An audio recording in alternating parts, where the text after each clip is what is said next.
professor for American History 1, HIST 140. And today I give you the a little brief overview of this week's chapter, which is on the Civil War, two societies at war, and the module for that. And just a couple of things going in and talking about this, about the war. You kind of got the history of the breakdown of the war last week, the breakdown of the political system that leads to the war over slavery and the notion of the integrity of the Union. And so what happens in this is a breakdown of the constitutional order. There's two things here, obviously. One's more obvious to us, the moral question of slavery, which was decided rightly. I think we can all agree by the Civil War. That the Union was on the right side of this and the South on the wrong side of this. And then there's the constitutional question, because what's happening here, and I remind you of this because I'm a British historian, I think about it in this way. You go back to 1787, what that was a compromise document in which, originally they had fought the war against Britain, the colonies had. Why? Because they didn't want a strong federal government to tell them what to do. They wanted local control, they wanted a confederacy of individual states, all equal, and it didn't work. But that's what they had fought for. And so to placate those states, they had to create a system, the federal system, which kind of sort of preserved that idea, and which, of course, because of slavery, basically gets preserved. That idea of local control becomes state rights, lives on there, whereas that nationalist idea of a national government, which has to be totally dominant over everything else, develops in the North. And what happens is that compromise document fails to contain the conflict. Lots of ways to get into this, lots of ways to approach this, but it basically means the Constitution didn't work when it came push to shove. So it puts an end to the old republic, to the one that at least maintained at least an ideal of individual states. If you've ever seen the Civil War documentary by Ken Burns, Shelby Foote, the novelist and writer, talks about how people used to refer to the United States before the Civil War as these United States are, as emphasizing the individual states, and afterwards it's the United States is. It's one thing. And that's probably the biggest thing that comes out of the Civil War. And then a little later on, Reconstruction, next week we'll talk about this. It tends to decide that question with bloodshed in favor of the national centralized government. It's the end of that experiment in of separation of powers. Whatever you want to say about it, the federal government is supreme everywhere after this. And every time it's tested since, the federal government wins out. Another thing about this that you have to note, and you may have heard this before, and you'll see this in the textbook, this is in some ways, again, that's your version of it, being, you'll be mostly younger than I am. This is the beginning of modern America in many ways.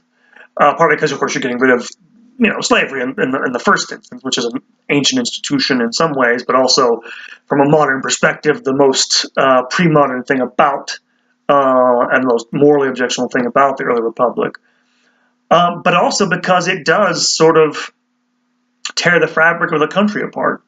Again, just think about it again. The United States was formed, again, it's not like, say, England, right? England has a national identity that goes back, almost before written records. It's old. It has it there already. You can't, it's hard to destroy it like this. Our identity had to be created on the fly and was really attached to our Constitution and the norms surrounding it. And all those are blown apart. The Civil War represents what sometimes legal scholars call a state of exception, in that you have all these things going on in the war on both sides now, which are, on the one hand, extra legal. I mean, secession is an extra legal thing. The South starts this by doing it, right? There's nothing in the Constitution that says you can't, but it blows apart the Union, essentially. And by the way, I haven't gotten this from my videos. If you've been watching these, I didn't think the South actually had something of a legal case to do what they did. More so than one of the things, for example, and this is the other part of this, Abraham Lincoln during the war does things that are totally illegal, suspends habeas corpus. You're not supposed to be able to do this according to the Constitution. He does this, what I take to be, and a lot of people take to be, on dubious legal grounds. He imprisons 15,000 people who sympathize with the South with no trial whatsoever. And so he does a lot of things that are not really, again, they're extra legal. They step outside the bounds of, laws that was currently constituted. And then just other things that had never been done before, unprecedented things like conscription, which, as you'll see from the textbook, causes the worst riots in the history of the country. Several hundred people dead as a result. Troops from Gettysburg, Union troops from Gettysburg, had to be called in to put down these riots in New York City. Horrible situation. And just in general, to redo all this, they have to add, as you're going to see in Reconstruction, several amendments to the Constitution just to get everything back together. And so it has to come from outside the normal channels of law and politics, which is why it's so brutal, I think, because it means there's no restraint. There's no hold bars, which gets us, of course, to the last thing about this, that, you're talking about the modernizing of this war. You've heard this before. This is, in some ways, the first total war. It'll be a section in your textbook. Total because of the mass number of troops, the mobilizing of entire societies, mobilizing of all the country's resources, and then, of course, and gets us to the northern part of this, the tradition of not attacking non-combatants. That comes to an end. All that comes to an end as a result of this this state of emergency, which is the justification, legally speaking, for what is done. And then it leads to new forms in political and institutional terms in the United States. A new relationship of the federal government to its citizens. I mean, for the first time, you're going to have the Union government doing all sorts of things at a national level that the federal government had never done before. You'll see what some of them are in the textbook. But it's much more aggressive, has much more of an impact. And again, it's only for the duration of the war, but it sets a serious precedent. I say that it's only for the duration of the war in the North. It'll continue in Reconstruction in the South.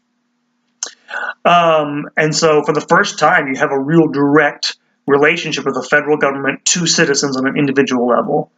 It's kind of hard for me to get across to you how little the federal government did in most people's lives in the 18th century. Even after this, I mean, really, it's not until the New Deal. It's not until the 20th century. It's you have to fill out so many forms, social security numbers, all this garbage, all this stuff. It was all states. That's people thought of government. I think they probably mostly thought of their state governments back then. But it just didn't do a whole lot. Not totally. They thought of the president and everything as their leader, but simply wasn't the same level of involvement. The Civil War will set a huge precedent for this. And one thing you're going to read about in secondary source and in the video I'm going to show you this week, is you have a video to watch, which is actually connected by the same person, basically, the secondary source. We'll talk about things, basic things like Americans, their beliefs, but also the practices of how they deal with death are changed by the war. It destroys so many people physically, but also just it touches so many people. It leads to all sorts of changes in the way that death is seen, and the way that, again, the federal government gets into this with things like national cemeteries, for example. There were no national cemeteries before the Civil War. People just buried their dead wherever they lay. They were local affairs. Well, now you have this conflict which engulfs the entire country, touches everybody's lives, and all of a sudden the federal government feels like they're responsible for that. They have to do something about it. And so, again, reshaping of all sorts of things. Because of the war and what it did and the things that it brought about. So you have this breakdown of the old order and the creation of something new. And as far as the textbook goes, an overview of that, you'll get the layout of the secession crisis, why the southern states went to war, why they believed they had to. And then, of course, they'll break down the military strategies for the North and the South. You probably guessed some of this already. I'm sure you guys know something about the Civil War already. But if anything knows anything about American history, probably before they come to it in college. I'm assuming it's the Civil War or World War II. So I assume you'll know something about this. The chapter will also talk about the demands of total war, the mobilizing of resources in the war, how that goes on both sides. Again, I'll mention some interesting things there. It'll cover 1863, which is the turning point, the year where things kind of turn when the South, in a calculated gamble, decides they need to take the battle to the North to sort of force them out of the war. It fails. And it's a foregone conclusion after Gettysburg, basically, that they're not going to be able to pull that off. They can still hope for, by the way, a negotiated settlement. One of the things you'll get from this textbook, I almost think your textbook doesn't play it up enough, there is substantial anti-war opinion in the North. In fact, this is what leads to Sherman's campaign in 1864, if you don't know this. The reason why Sherman went on his campaign was as much political as it was strategic. They didn't need to go to and attack the South that way to get them to lose. All they had to do was starve them out, basically. There was no way they were going to be able to hold out indefinitely. But there was serious support for ending the war in 1864 in the North. And so in order to win the election, they needed to have victories. And so, Sherman, I think this is where I tend to be more critical. I know I don't have a general brief at all for libertarianism, but there are libertarian scholars who criticize Lincoln and some of his policies. I think they have a good argument to make in these regards, because what Sherman does in his march to the sea, and by the way, let me be clear about this, you have Southern armies committing atrocities during the war as well. Let me make the South out to be, passive victims. For example, they execute in Tennessee, I believe it's, I can't remember his name off the top of my head, the SOB, who's one of the people who starts the Ku Klux Klan after the war. A bunch of black soldiers, Union soldiers, surrender to this Southern outfit, and they just execute them en masse. And there are several things. There are atrocities committed by both sides, but as a policy, what Sherman does is, and it says in the textbook that he doesn't normally attack non-combatants, which may be true, but if you're going to start attacking their homes and burning their crops, you're eventually going to attack. And that happened, of course. It didn't happen in large numbers. But the fact you're starving civilians to death or threatening to do it, look, today that would be considered a war crime, I think. Fair enough. It could almost be seen as a campaign of state terrorism against the southern civilian population of the South. So, and it's done, like I said, for political reasons more than anything else. Lincoln probably would have lost the election in 1864 in the North if it hadn't been for that. I mentioned his imprisoning of people who didn't agree with the war. Lots of stuff went on. I honestly, controversial here. I know Lincoln did the right thing with regard to slavery. I don't think his reputation is to be as rosy as it is. I think he did some very morally questionable things during the Civil War. And again, you can say it's in the best cause you can get, freeing people from slavery. But the means are, I think they're very questionable in some ways. In any case, we'll end with the Union victory, the chapter. And then your readings for this week, and major problems. Some interesting stuff. You have a couple of sources that are kind of almost like dissenting voices. The first one's by a white Southerner arguing against secession in 1861.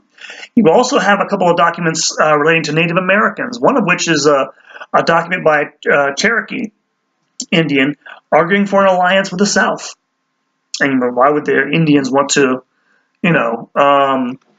ally with slaveholders who pushed them out of their land so they could take their land? And you can kind of see the answer to that in the sources themselves.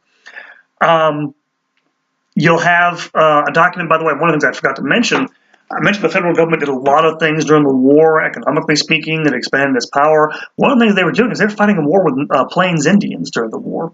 And one of the sources you're going to have is Lincoln ordering the execution of Lakota prisoners during those conflicts. So the federal government starts expanding its reach, its power during the war like this.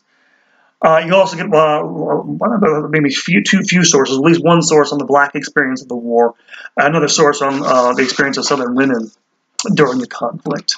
And then finally, your secondary sources this week, as I mentioned, you have two. One's a brief excerpt of a book called This Republic of Suffering by Drew Gilpin Faust. It's about how America's beliefs about death and the practices of how they dealt with death changed as a result of the war. And what I'm giving you in terms of the video to watch is actually an excerpt from the documentary called Death in the Civil War, based on her book. She actually appears in the excerpt. She's a very good writer. You should read the book, by the way. It's very good. It's maybe a little bit sad and depressing in ways, but excellent on how, you guys are probably mostly, if you know anything about history, you're mostly familiar with military or political history. Well, this is a history of ideas, a history of beliefs. It's pretty well done. I didn't necessarily agree with all of her conclusions, but very accessible, very well researched. And I believe Drew Gilpin Faust is now the president of Harvard. So this is the one who's gone up in the world since she published that book. But a fine book and a fine documentary, by the way. You can watch the whole thing, where he'll talk about how that has an effect, all the death. Not just the numbers themselves, the physicality of death, how it just changes all these sorts of things. They're very good on that. And so hope you enjoy that little break from reading at the end of the semester. And so that is it. My brief introduction and overview for the chapter on the Civil War.